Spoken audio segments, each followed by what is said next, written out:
Bismillahirrahmanirrahim. Salam alaikum. Donc, toujours, voilà la leçon numéro 2, programme du premier bac sciences maths, sciences ex internationales, option française. Voilà la concentration et les solutions électrolytiques suite. Donc, dans une première vidéo, on a vu les solides ioniques et les molécules polaires. La deuxième vidéo, on a vu les solutions électrolytiques. Maintenant, on va voir les concentrations molaires. Donc, premièrement, la concentration molaire du soluté en solution. Bon, une solution aqueuse, voilà, une solution aqueuse est constituée d'un soluté, ou le mudab, et le solvant. Le solvant, dans le cas de la solution aqueuse, le moudib, voilà, le solvant. Donc le soluté, mudab, le solvant, le moudib. Les walma, le cas des solutions aqueuses. Donc on définit la concentration molaire d'un soluté en solution par le rapport. On la note C, la concentration C est égale à la quantité de matière introduite, voilà, de soluté sur V, sur le volume de la solution. La quantité de matière qu'on a fait, voilà, qu'on a introduit dans l'eau pour avoir la solution du volume Vs. Donc la concentration, elle est définie par le rapport, la quantité de matière de soluté introduite sur le volume de la solution. Voilà, ça c'est la concentration du soluté en solution. De la concentration effective d'une espèce chimique X dans la solution. Donc il faut faire la différence. Là, c'est la concentration molaire du soluté, et là, c'est la concentration molaire effective d'une espèce chimique X dans la solution. Donc on parle de la concentration effective de l'espèce chimique X si cette espèce est présente dans la solution. Donc si l'espèce chimique est présente dans la solution, on parle de la concentration effective de cette espèce chimique. Exemple, si on dissout NaCl dans l'eau, NaCl se dissocie. Donc NaCl n'est plus présent dans la solution. Donc on ne peut pas parler de la concentration effective du chlorure de sodium. Voilà, et on sait que le chlorure de sodium se dissocie en Na+, et Cl-. Donc les espèces chimiques qui sont présentes dans la solution, ce sont les ions Na+, et les ions Cl-. Et on peut parler de la concentration effective de Na+, et la concentration effective de Cl-. Donc c'est ce qu'on va voir. Donc voilà, et la concentration effective, on la note par cette notation. Concentration effective de l'espèce chimique X, si cette espèce est présente dans la solution, on la note X entre crochets, qui est égale à la quantité de matière de X qui est présente dans la solution sur le volume de la solution. Exemple, on dissout une masse M égale à 5,85 g de chlorure de sodium NaCl dans l'eau pour avoir une solution aqueuse, le volume V est égal à 500 ml. Donc je vous donne la masse molaire du NaCl, c'est 58,5 g par mol. Donc tout d'abord, si on veut la concentration de NaCl en solution, c'est-à-dire la concentration du soluté en solution. Donc qu'est-ce qu'on écrit? Que C est égal à la quantité de matière introduite de NaCl sur le volume de la solution. La quantité de matière introduite de NaCl est égale à la masse sur la masse molaire, qui est égale à 5,85 sur 58,5, ça nous donne 0,1 mol. Ça, c'est la concentration du soluté en solution. On peut parler tout simplement de la concentration de la solution. Au lieu de dire la concentration du soluté en solution, on dit tout simplement la concentration de la solution. Donc C est égal à 0,1, la quantité de matière 0,1. Le volume c'est 500 ml qui est égal à 0,5 litres, donc qui est égal à 0,1 sur 0,5. Et on obtient C est égal à 2, 10 moins 2 mol par litre.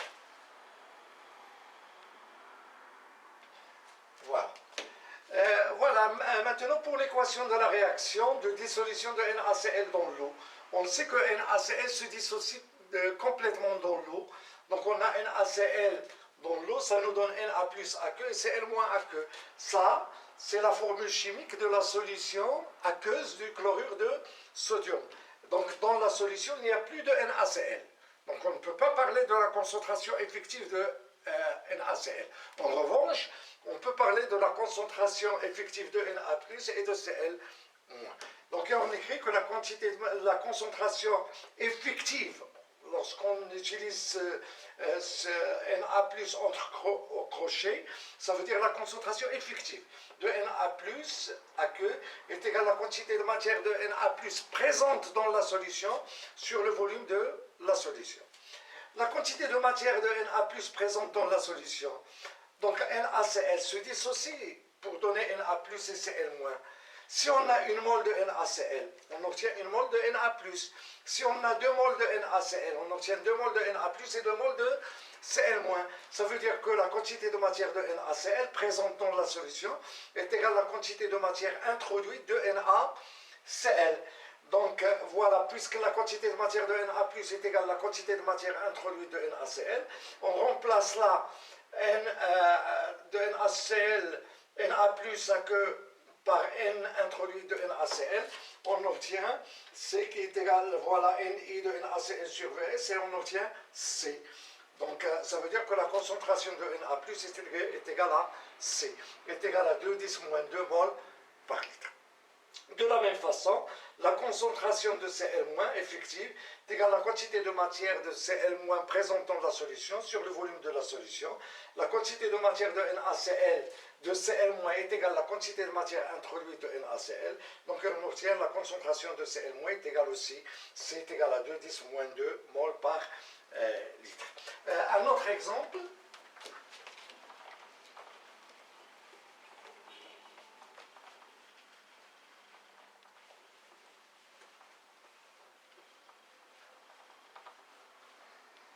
Exemple.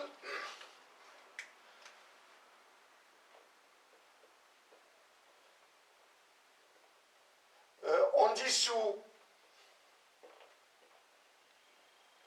0,2 mol du sulfate d'aluminium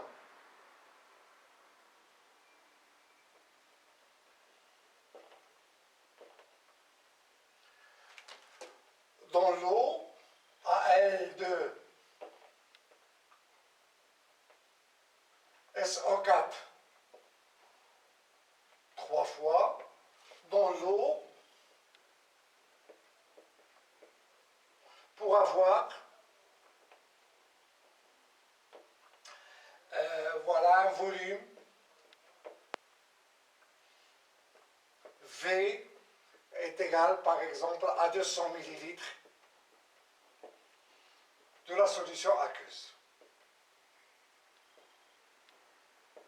Donc tout d'abord, si on veut chercher la concentration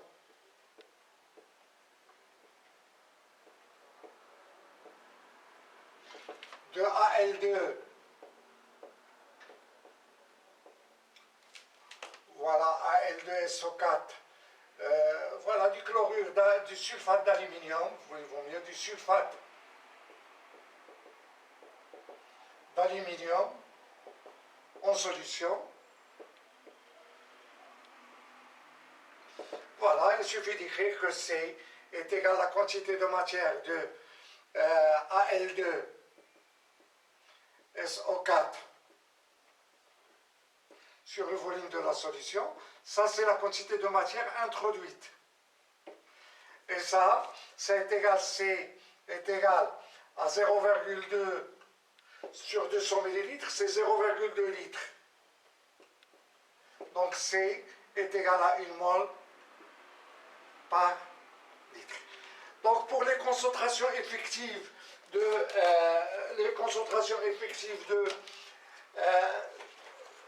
Na plus et de SO4 de moins,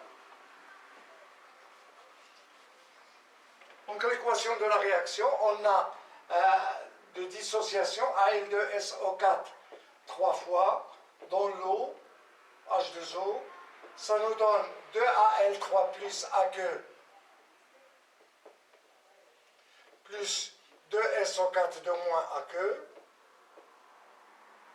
Voilà, ça c'est la solution de sulfate d'aluminium.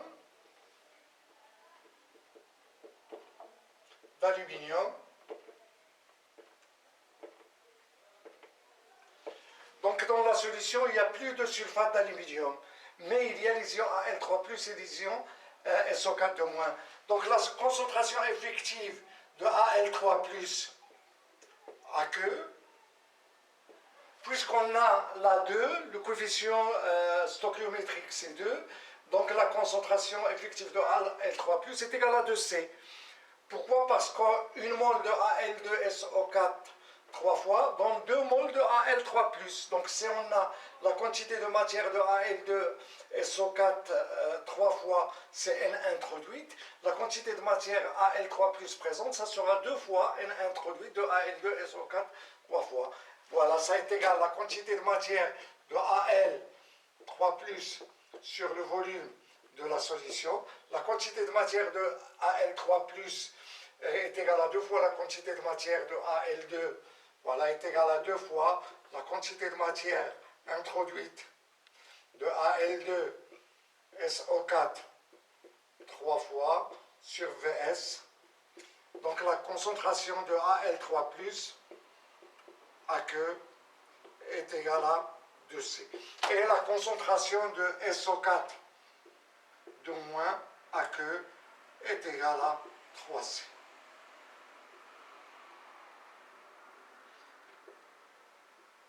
Voilà, on a là 2, la concentration effective de Al3+ égale 2C, la concentration effective de SO4 de moins est égale à 2C. Voilà, ainsi se termine cette vidéo, se termine la leçon sur les concentrations et les solutions électrolytiques.